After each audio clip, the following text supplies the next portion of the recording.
Welcome back to the show, everybody. SportsLine continues right here on News Channel 5 Plus. In just a couple of minutes, we're going to be talking to newly inducted WWE Hall of Famer Jeff Jarrett from Hendersonville, Tennessee. He's going to join us here to talk about it.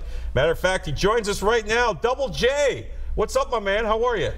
John, how you, man? You're keeping late night hours. You've got me keeping late night hours. No, I'm kidding. Not late. Not too late. I appreciate you having me on, man. We've shared some phone calls here recently, so I guess it's time to share it with your viewers. Yeah, it's great to talk to you, Jeff, as always. I've got my 10-year-old co-host here, Christian Torres, who's just doing a bang-up job co-hosting this show with me tonight. He's one of my super fans. He calls every week, and he actually has the first question for you, Double J. Are you ready? Oh, man, I love it. Hello, Christian. How you doing this evening? Hey, it's great to be speaking to a Hall of Famer. Well, I don't know about that, but I sure appreciate it. I sure hope you're carrying the load tonight for John. It's a big job, but somebody's got to do it today. So all the best of luck to you. You're going to need a light of co-hosting the show with John. Christian, I'm ready to hear your first question, my friend. Go ahead, man. All right, I wanted to know what it feels like to be inducted into the Hall of Fame. You know, Christian, I have been asked that question an awful lot since Monday, and to give you the simple answer, I'm not really sure if I've felt it yet. It's very, very humbling. Christian, I have been wrestling, and this is unfortunate, but also fortunate. I've been wrestling 3 times as long as you've been living. So that is a scary thought in and of itself. So, no, it'll be 32 years come April 6th to the day.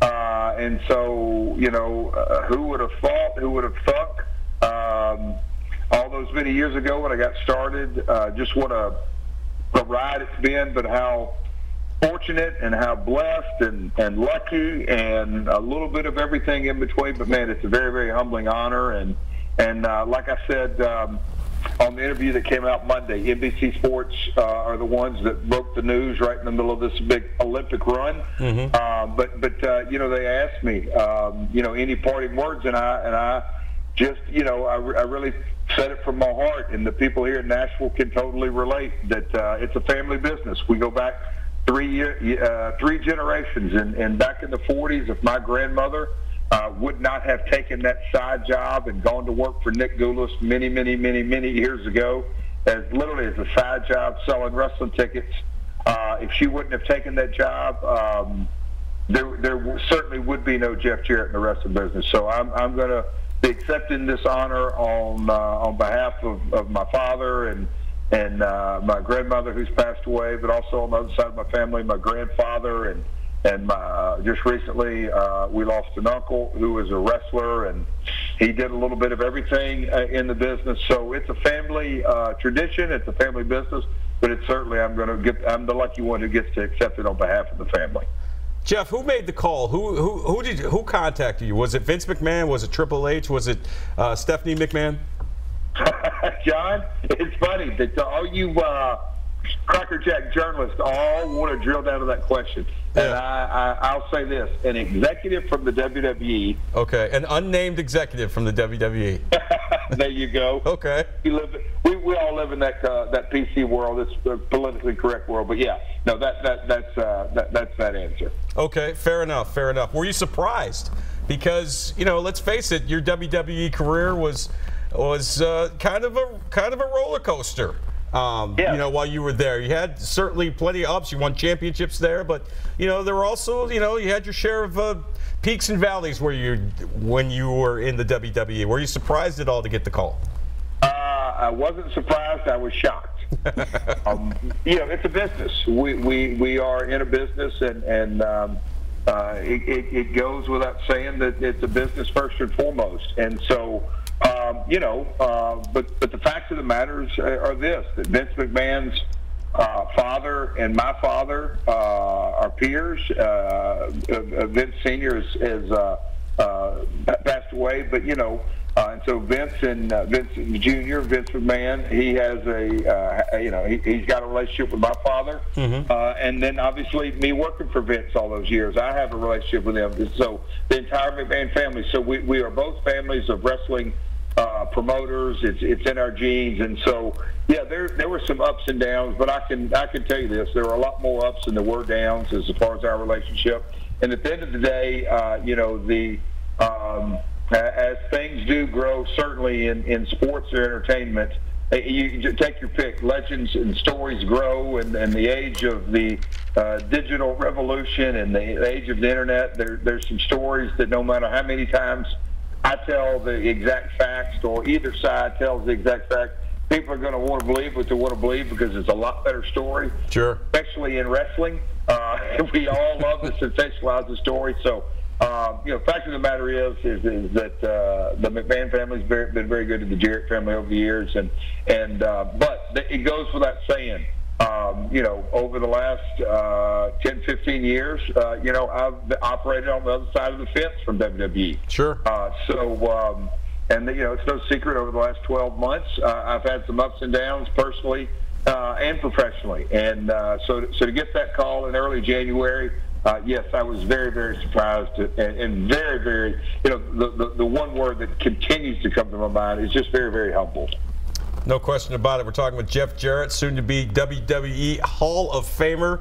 He'll be inducted formally the night before WrestleMania in New Orleans, which is super exciting. You get to spend a great weekend in a great town. Jeff, curious to know, man, is WWE specific? Was there a memorable match, memorable feud, memorable promo that you remember from your WWE days? Gosh, all the memories obviously have come back up over the last month. That was a whole nother story in and of itself that I've known for, well over a month. So to keep it under wraps, that was a challenge in and of itself. But, but I have conjured up quite a few memories, and they've asked me to what outfits do I have, years past, and I'm a pack rat, so outside of 3 or 4 outfits, I've saved them all and had got a buddy of mine, kept them in a warehouse and all that. So just when I pull them out, and there was a series of matches with Shawn Michaels, a series of matches with Scott Hall. Those obviously rank right up there. The Attitude Era, just how red hot the business was. Oh man, from a fan standpoint. Unless you lived it and were at those venues, no matter if it was a Monday Night Raw taping or just a live event, this is where it's just the business is just at that time from a live event, it's just red hot. I mean, when tickets went on sale, it sold out as opposed to selling out the day of the event. So that Attitude Era time when things were really hot and heavy, and WCW was blowing and going, and WWF, which it was called at the time. So lots and lots of memories of matches, but just that time during the business was really, really unique. Jeff, you're Middle Tennessee born and raised, and I know you're a proud Nashvilleian, living out there in Hendersonville. What does it mean to represent this region and the city of Nashville going into the Hall of Fame? What was pretty cool moment today was I did Jerry Lawler's podcast. Nice. Which I think they put it out. You can go on by Twitter. I tweeted it, so yeah, it's out. But me and him were talking, and when you just sort of think about the April 6th, and we talked about it, all those years ago, and Jerry Lawler and my father were business partners for over 20 years. And here we are. I'm fortunate enough to get to go in the Hall of Fame. Jerry Lawler is going to be, as usual, hosting the event. I was a fan of Jerry Lawler before I knew him, and being my dad's partner and everything that went with that. And so, representing the Middle Tennessee area, right out there at the fairgrounds every Saturday night. If you're a longtime Nashvilleian, that everybody can relate. That building out on the hill at the fairgrounds was built, I like to say, but specifically for professional wrestling. I know it had wrestling in mind when it was built, and Back in the early days of TNA, we filmed 2 hours every Wednesday night of a pay-per-view that went worldwide.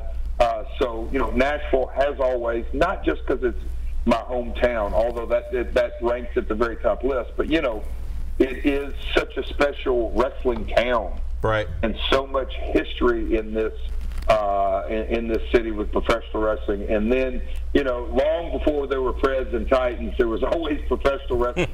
and many times. You had pro wrestling in the SEC, right? You could count on that here in Nashville before the Preds and Titans came along, right? You're new around here, but right at the bottom of the hill was the racetrack. Yeah. Saturday nights, there's been lots of times when the wrestling arena, you couldn't fit another person into it, and down at the bottom of the hill, you couldn't get another person to watch the races. So, you know, it was really cool. The Preds put out a nice tweet.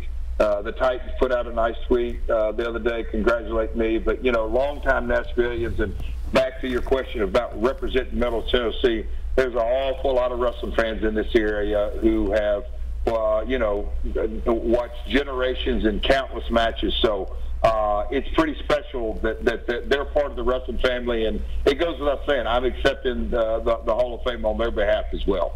We're wrapping up here with Jeff Jarrett, soon to be WWE Hall of Fame inductee. It happens the night before WrestleMania down in New Orleans in early April. And Jeff, you mentioned it. It's been a kind of an up and down last 12 months for you, but you sound great. Seems like you've come out of the other side of things. Can you give us a little bit of insight of what you're up to these days, as it pertains to the wrestling business? You know, that's another thing that I'm working on international projects. It's been no secret of mine. This goes back 4 or 5 years that in the United States, the market is obviously there's WWE and they're 90% market share, and then there's others, and that's just the fact of the matter. But around the world, India, all through Europe, South America, South Africa, you know, it's been huge in Japan for years, but other parts of Southeast Asia and Asia and Australia, the international market is exploding as it relates to professional wrestling. And I've got 2 international projects that I'm working on that are a lot of fun and enormous potential. Well said, Jeff.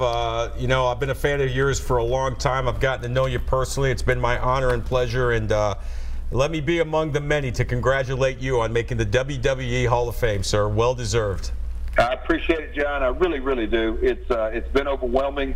It seems like it was 5 minutes ago that Monday came, and the PR, all completely, I don't say completely unexpected, but it's certainly been overwhelming. But it's a lot of fun, and I'm going to enjoy the next 5 or 6 weeks, because it is I'm not a rearview mirror guy. I almost despise to look in the rearview mirror. I always like to look forward. Right. But I am going to enjoy the next 4 or 5 weeks and take a chance, as they say, I'll stop and smell the roses and let it soak in. So I appreciate you having me on tonight, John. I really do. Oh, it's my pleasure. Give my best to Karen and the kids, all right? I will, John. Talk soon, my friend. All right. That is the great WWE Hall of Fame inductee, Jeff Jarrett. Let me tell you something. I've been a wrestling fan, Christian, when I was your age. And you talk about one of the best guys in terms of working in the ring, cutting a promo on the mic, and getting himself over, whether he was a good guy or a bad guy. That's Jeff Jarrett. He's one of the all-time best. And he's from right here in Middle Tennessee. How cool is that? It's awesome to have a person to be inducted into the Hall of Fame be from here. Mm-hmm. You know, Tennessee is expanding with, you know, your last show last week talking about the Davis Cup. Yeah. You know, we're expanding. I mean, we just got a soccer team. Yep. With another one on the way. Right. So, you know, we're expanding, and it's just great to have a person who is great at what he does, who is great enough to be in the Hall of Fame. It's exciting to see that for Tennessee. Speaking of great, it has been absolutely great having you on this show tonight. It's been an honor to meet you. You're a fine young man. You got a bright future ahead of you. I want you to come back and co-host this show with me again. Would you like that? Yes, sir. I would love that. All right. One last opportunity to get your shout-outs in. Look right into that red light and say hello to whoever you want to. Hello, Mom. Hello, Granddad. Hey, Jesus. Hello. Christian, thank you so much for being here, buddy. I really appreciate it. It's been an honor. This is my favorite show I've done, and I've been doing this show for 6 years. This is my favorite show without question. Yeah, it's my favorite show to watch. Good. You're going to watch next week? Yes, sir, and I'm going to call in. All right. I look forward to that. All right, Christian Torres, everybody, my 10-year-old super fan. Wow, what a great time we had with him. We're going to come back, talk some college basketball, and your phone calls next. Stay with us.